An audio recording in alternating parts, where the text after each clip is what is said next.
الحمدللہ وحدہ لا شریک لہ والصلاة والسلام علی من لا نبی بعدہ وعلی آلہ واصحابہ الذین اوفوا عہدہ اما بعد۔ آج کل سوشل میڈیا پر ایک بل کا بہت زیادہ چرچا ہو رہا ہے۔ یہ بل پنجاب صوبائی اسمبلی نے متفقہ طور پہ پاس کیا ہے اور اس بل کا نام تجویز ہوا تحفظ بنیاد اسلام بل۔ یہ نام انتہائی حسین اور انتہائی خوبصورت تجویز کیا گیا ہے۔ واقعتاً اصحاب پیغمبر اور اہل بیت عظام اسلام کی بنیاد ہیں۔ دین کے عینی شاہد جو ہیں وہ اصحاب رسول اور اہل بیت عظام ہیں۔ ہمیں اسلام کے جتنے احکام پہنچے ہیں، دین ہے، توحید ہے، سنت ہے، قرآن ہے، ختم نبوت ہے، اسلام کے ارکان ہیں، دین کے احکام ہیں، یہ ساری چیزیں ہمیں اصحاب پیغمبر اور اہل بیت عظام کے ذریعے پہنچی ہیں۔ تو پھر یہ شخصیات جو ہیں یہ واقعتاً اسلام کی بنیاد اور اسلام کی اساس ہیں۔ کچھ لوگوں نے سوشل میڈیا پہ آ کے یہ تاثر دینے کی کوشش کی ہے کہ یہ بل فرقہ واریت کو پھیلانے کا سبب بنے گا اور یہ بل فرقہ واریت پر مبنی بل ہے۔ میں بڑے ادب سے گزارش کروں گا کہ فرقہ واریت کسے کہتے ہیں، فرقہ واریت کی تعریف کیا ہے؟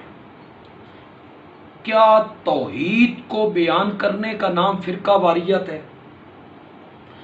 کیا سنت کی پاسداری، اس کی تبلیغ کرنے کا نام فرقہ واریت ہے؟ کیا نبی اکرم صلی اللہ علیہ وسلم کی ختم نبوت، اس کو بیان کرنے کا نام فرقہ واریت ہے؟ کیا اصحاب پیغمبر کے ایمان، تقوی، رشد و ہدایت، صداقت کو بیان کرنے کا نام فرقہ واریت ہے؟ کیا اہل بیت عظام، ان کی پاک دامنی، ان کی طہارت، ان کے فضائل، ان کے مناقب بیان کرنے کا نام فرقہ واریت ہے؟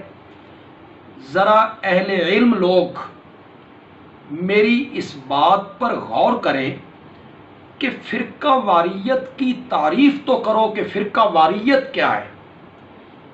صحابہ کی عظمت کو بیان کرنا، اس کا دفاع کرنا، ان کے نام کے ساتھ خلیفہ راشد کا لکھنا، ان کے نام کے ساتھ رضی اللہ تعالی عنہ لکھنا کہنا، کیا اس کو فرقہ واریت کہتے ہیں؟ اسے فرقہ واریت نہیں کہتے۔ ہاں، اسلام کی اور دین کی جو متفق علیہ شخصیات ہیں ان کے بارے میں یہ کہنا کہ ہم ان کے ناموں کے ساتھ رضی اللہ عنہ نہیں کہہ سکتے، ہم ان کے نام کے ساتھ خلیفہ راشد نہیں لکھ سکتے، نہیں کہہ سکتے، اس کا نام فرقہ واریت ہے اور اسے ملک سے ختم ہونا چاہیے۔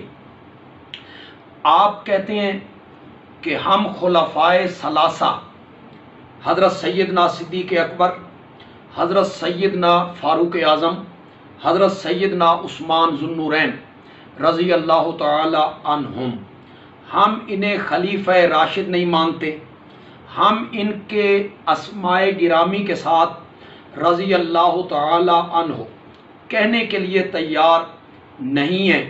تو خدا کے لیے اس بات پہ تو توجہ کیجئے کہ جس شخصیت کی محبت میں آ کر آپ یہ سب کچھ کر رہے ہیں، اور اس شخصیت سے میری مراد امیر المومنین، خلیفہ رابع، داماد نبی حضرت سیدنا علی ابن ابی طالب رضی اللہ تعالی عنہ ہیں۔ انہی کی محبت میں آ کے یہ سب کچھ کر رہے ہو نا، کہ وہ خلیفہ راشد بھی نہیں ہیں خلفائے ثلاثہ، اور ان کے ساتھ ہم رضی اللہ عنہ کہنے کے لیے تیار نہیں ہیں۔ لیکن خود حضرت علی رضی اللہ تعالی عنہ ان خلفائے ثلاثہ کے ہاتھ پر بیعت کر چکے ہیں، خود حضرت علی رضی اللہ تعالی عنہ ان کے پیچھے مسجد نبوی میں نمازیں پڑھتے رہے ہیں، ان کے مشیر رہے ہیں، ان کے عہد میں وہ قاضی القضات رہے ہیں۔ خدا کے لیے اپنی کتابیں اٹھائیے اور بولیے، کیا حضرت علی رضی اللہ تعالی عنہ ان کے ساتھ نہیں چلے؟ کیا حضرت علی رضی اللہ تعالی عنہ نے ان کے پیچھے نمازیں نہیں پڑھی، ان کے مشیر نہیں رہے، ان کی مجلس شورا کے رکن نہیں رہے؟ ہماری کتابیں، اہل سنت کی کتابیں اگر آپ نہیں پڑھتے، اپنی کتابیں تو پڑھیے۔ تو اگر میرا نہیں بنتا نہ بن، اپنا تو بن، اپنی کتابیں تو پڑھیے۔ اگر حضرت علی ان کے ہاتھ پر بیعت کر رہے ہیں تو آپ ان کو خلیفہ راشد کیوں نہیں مانتے؟ اگر حضرت علی رضی اللہ تعالیٰ عنہ ان کے پیچھے نمازیں پڑھ رہے ہیں تو آپ ان کے نام کے ساتھ رضی اللہ تعالیٰ عنہ کہنے کے لیے تیار کیوں نہیں ہوتے؟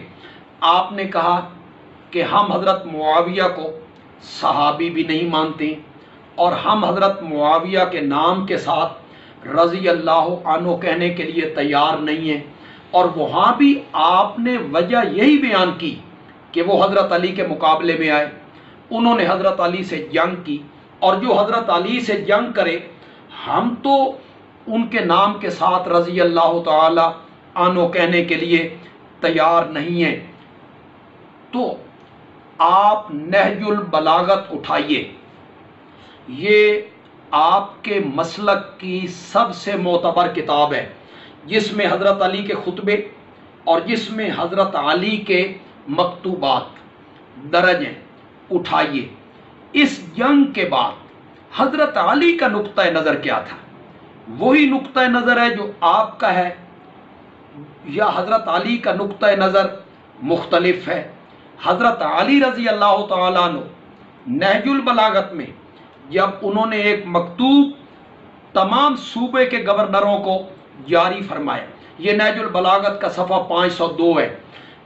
اہل تشیع حضرات میں جو اہل علم ہیں یا منیب لوگ ہیں، صاف دل لوگ ہیں، مثلا جنہیں علماء نے آج تک یہ پڑھایا، یہ بتایا کہ ہم تو خلفائے ثلاثہ کا احترام کرتے ہیں، ہم تو خلفاء کا ادب کرتے ہیں، اور ہم تو انہیں کچھ نہیں کہتے ہیں، وہ حضرات اس پر ذرا غور کریں کہ آپ کو تو یہ پڑھایا گیا، سنایا گیا، بتایا گیا کہ ہم خلفائے ثلاثہ کا احترام کرتے ہیں، اور آج یہ کہا گیا کہ ہم انہیں رضی اللہ عنہ بھی کہنے کے لیے تیار نہیں ہیں۔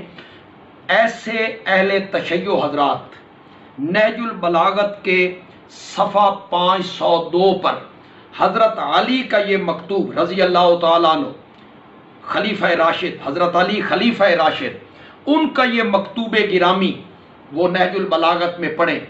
حضرت علی نے رضی اللہ تعالیٰ عنہ نے کیا فرمایا ہے؟ ان ربنا واحد و ان کتابنا واحد و ان دعوتنا فی الاسلام واحدۃ، ہمارا اور معاویہ کا رب بھی ایک ہے، کتاب بھی ایک ہے، دعوت فی الاسلام بھی ایک ہے۔ ان لفظوں پہ ذرا غور کیجئے۔ حضرت علی کہتے ہیں ولا نستزیدہم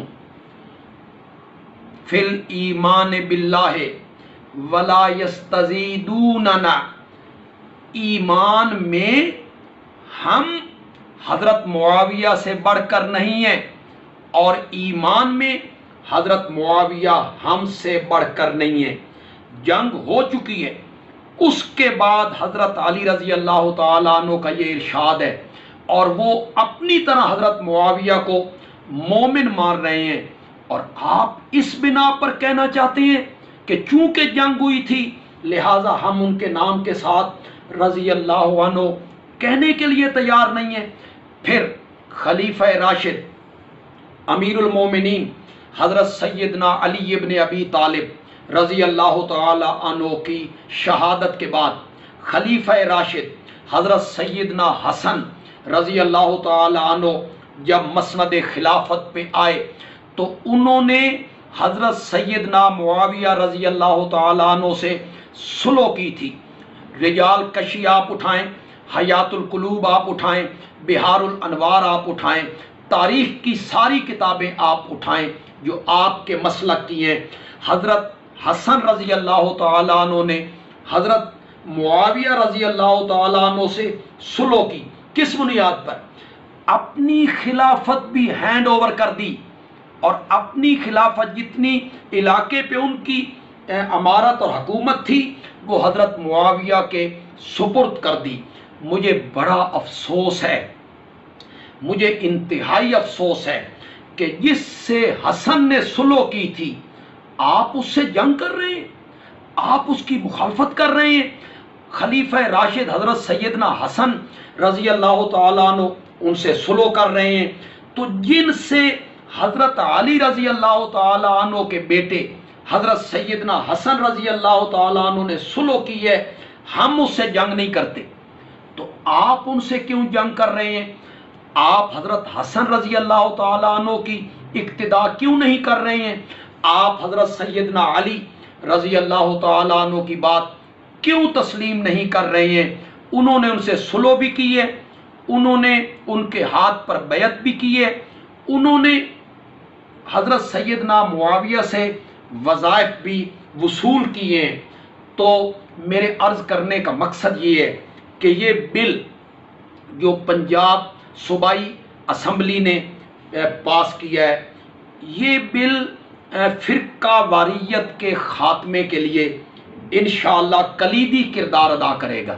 اس میں کیا لکھا ہوا ہے؟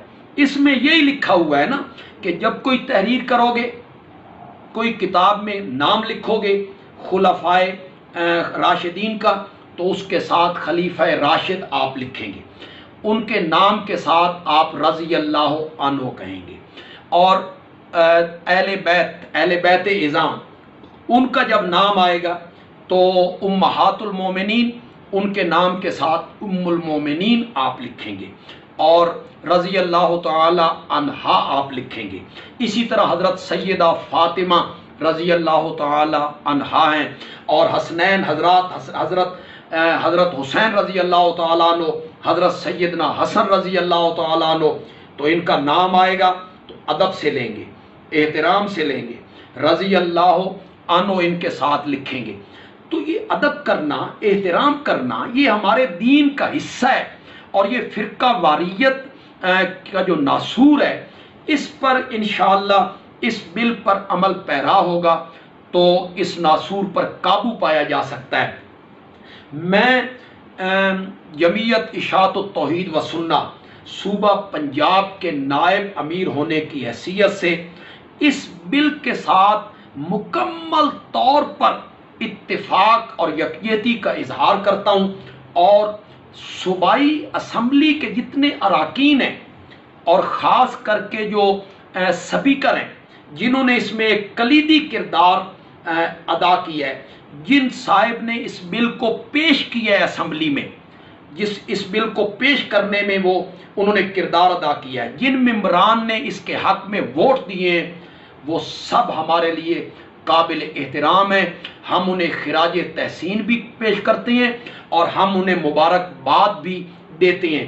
اشاعت التوحید و سنہ کا ہر عالم اور ہر کارکن اس بل کے ساتھ مکمل حمایت کا اظہار کرتا ہے۔ اللہ کرے کہ یہ بل اپنے پائے تکمیل کو پہنچے اور ہمارے ملک میں جو فرقہ واریت کی ایک آگ ہے، اللہ کرے یہ سرد ہو جائے اور ہمارا ملک امن کا گہوارہ بن جائے اور ہمارے ملک میں فرقہ واریت مکمل طور پر ختم ہو جائے۔